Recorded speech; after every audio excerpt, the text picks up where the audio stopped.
Louvado seja nosso Senhor Jesus Cristo, para sempre seja louvado. Eu sou o Alexandre e sirvo na paróquia Nossa Senhora de Guadalupe como ministro de Eucaristia.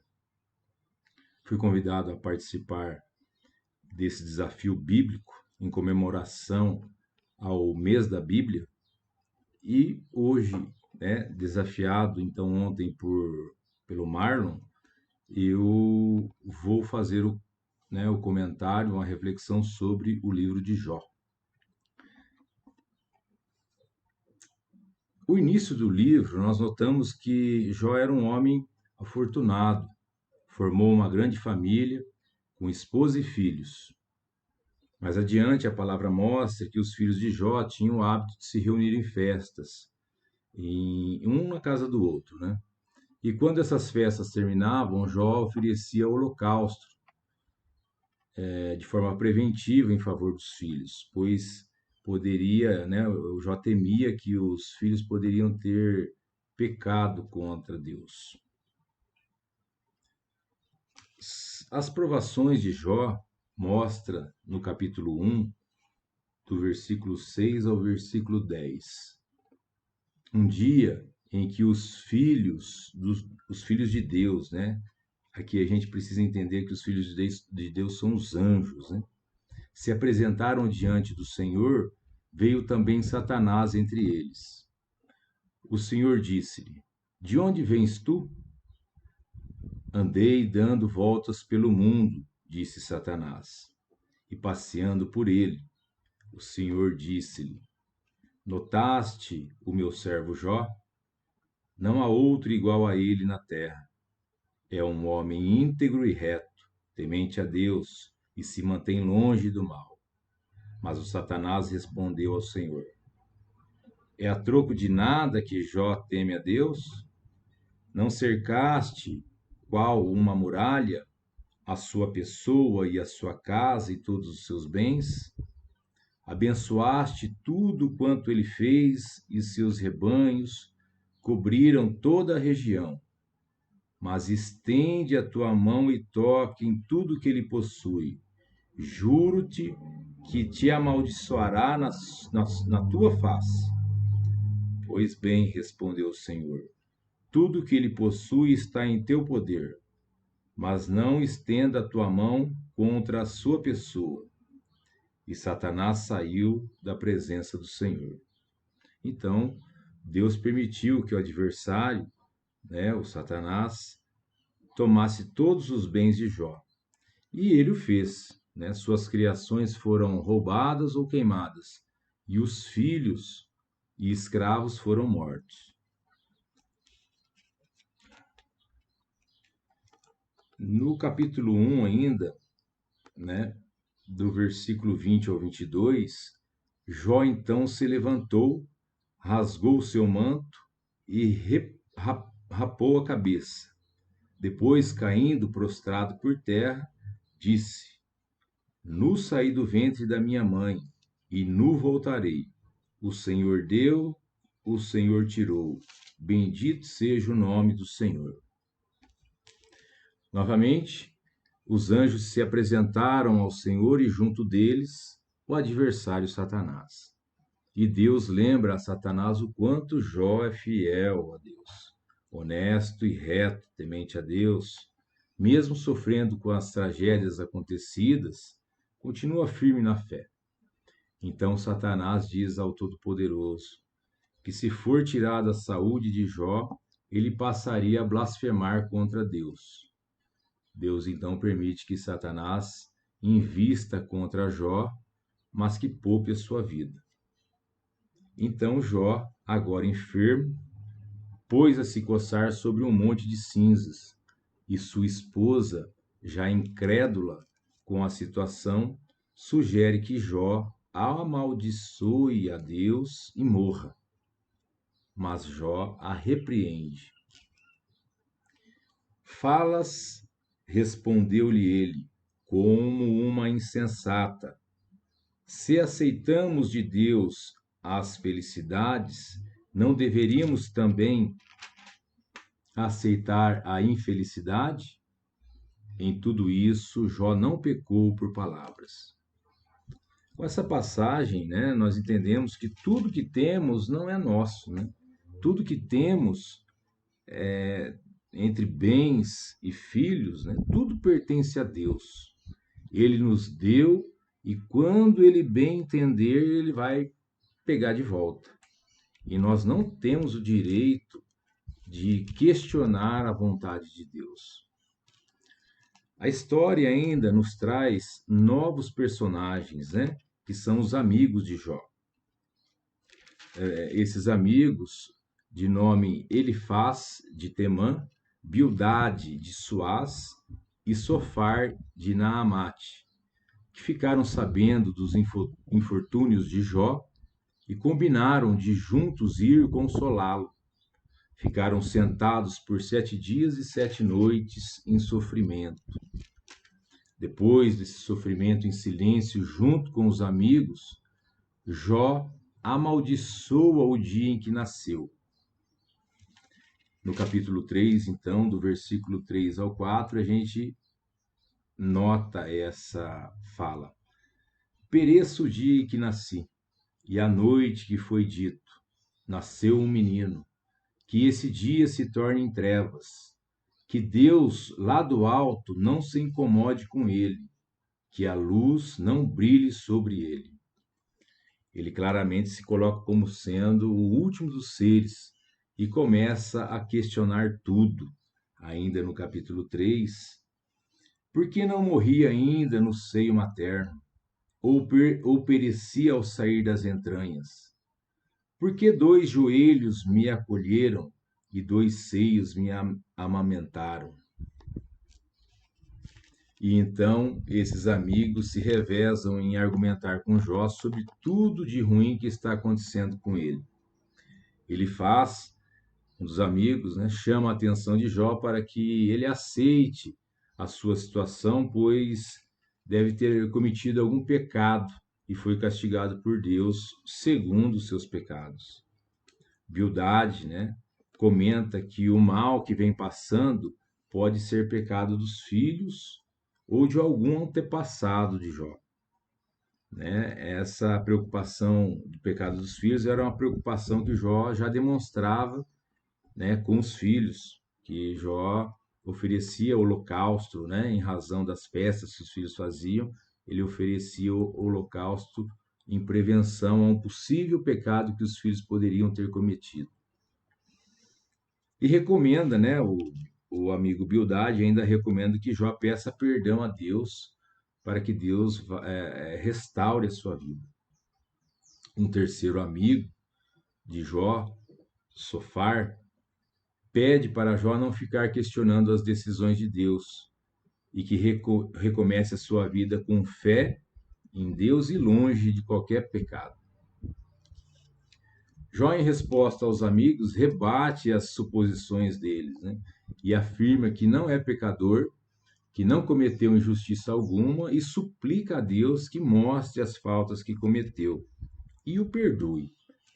Ali no capítulo 7, no versículo 20, a gente pode perceber essa fala de Jó. Se pequei, que mal te fiz, ó guarda dos homens? Por que me tomaste por alvo e me tornei pesado para ti? Por que não toleras meu pecado e não apagas minha culpa? Eis que vou logo me deitar por terra. Tu me procurarás, já não existirei. Mais adiante ainda, mesmo sofrendo pela sua situação, mas como um homem temente a Deus, ele não se acha no direito de questionar as decisões de Deus. No capítulo 9, no versículo 15, temos aqui uma passagem que fala sobre isso. Ainda que eu tivesse razão, não poderia responder, pediria clemência ao meu juiz. Diz aos amigos que, ao invés de condenar-se, gostaria de perguntar a Deus as razões que levaram Deus a tratá-lo dessa forma. No capítulo 10, temos essa passagem.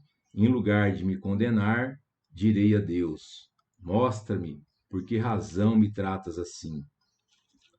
Jó, sabedor que é um homem íntegro, acaba sendo até deselegante com os amigos que foram o apoiar, dizendo que, na verdade, é com Deus que ele deseja falar.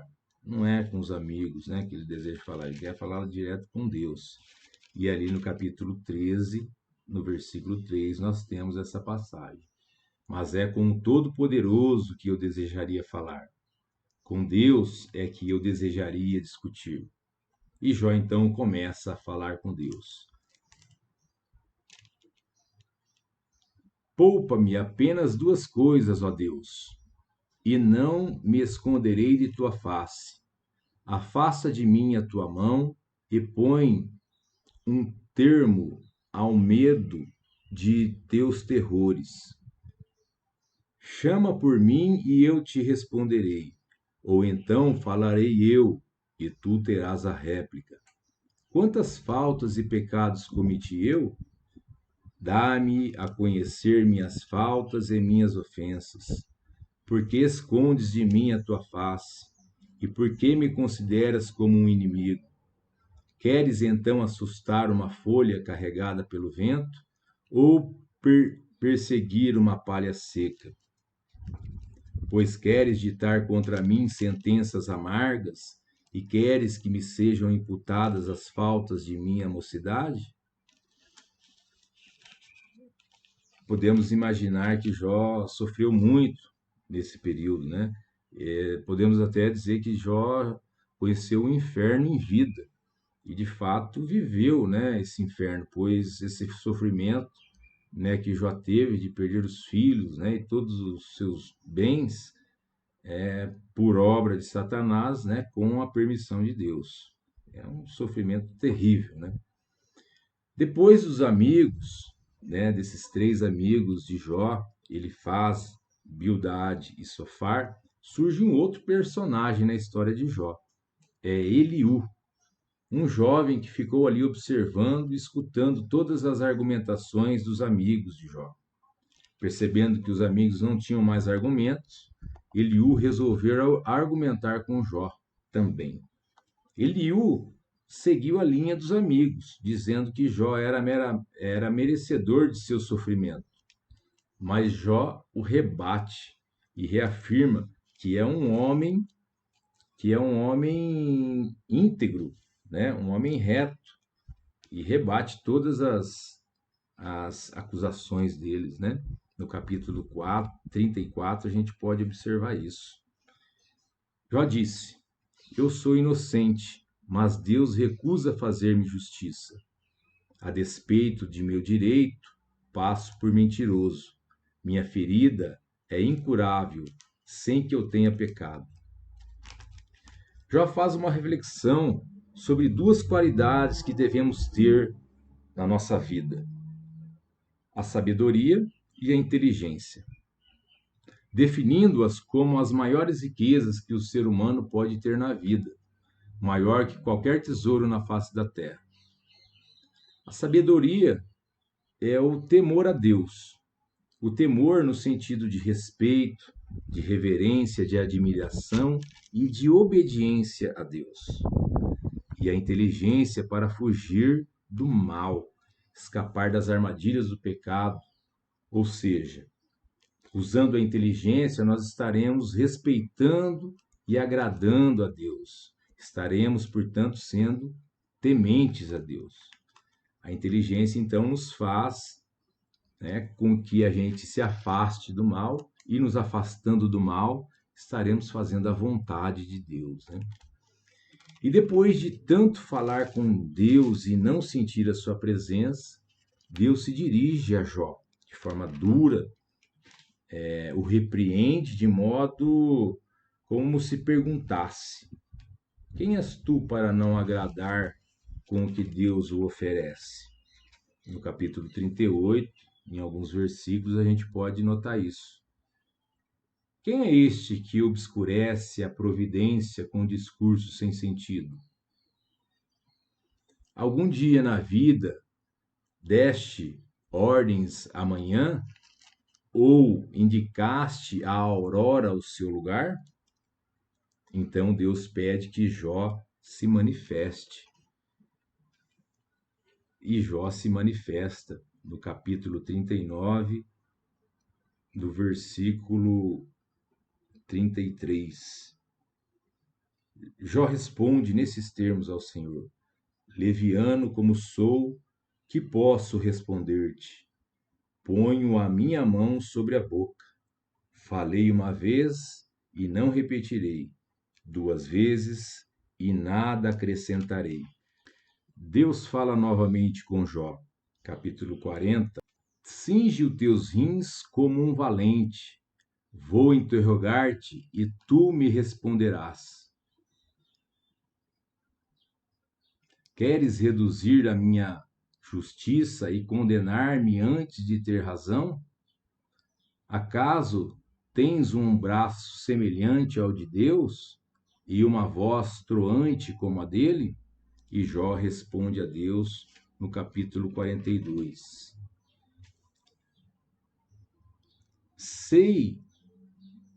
Escuta-me, deixa-me falar, vou interrogar-te e tu me responderás. Meus ouvidos ouvirão falar de ti, mas agora meus próprios olhos te viram, e por isso que me retrato e me arrependo, no pó e na cinza. Por fim, Deus se dirige aos amigos de Jó, Elifaz, Bildade e Sofar, e os repreende por eles não falarem corretamente de Deus como Jó fala. Enquanto Jó rezava por seus amigos, Deus restabeleceu a sua saúde e todos os bens que ele possuía foram reconquistados em dobro. Jó teve novamente 7 filhos e 3 filhas. Viveu mais 140 anos e morreu. E dessa história, a gente pode tirar uma reflexão. O que será que Deus, em suas reuniões com os anjos do céu, ao observar o servo Alexandre, diria? Certamente eu e ele, ele e eu gostaríamos que falasse. Notastes o meu servo Alexandre? Não há outro igual a ele na terra. É um homem íntegro e reto, temente a Deus e se mantém longe do mal. Esses foram os termos usados para Jó. Note que Deus destaca em Jó 2 qualidades que faz dele um homem especial: a sabedoria, para que ele seja temente a Deus, ser obediente a Deus, e a inteligência, A inteligência para se manter longe do mal e assim escapar das armadilhas do pecado. Então, nós, enquanto filhos de Deus, devemos trabalhar essas qualidades em nossas vidas. Trabalhar a sabedoria e a inteligência. A inteligência vai nos manter fora do pecado. E estando fora do pecado, estaremos sendo homens tementes a Deus, obedientes a Deus. Devemos, portanto, trabalhar essas 2 qualidades em nossa vida. Foi esse, então, nosso estudo sobre o livro de Jó. Uma história belíssima, E fica agora o desafio para a nossa amiga, querida Maria Marcelo. Maria Marcelo, vamos ficar agora no aguardo de qual história, de qual personagem da Bíblia do Antigo Testamento ela trará para nós. Louvado seja o nosso Senhor Jesus Cristo, para sempre seja louvado.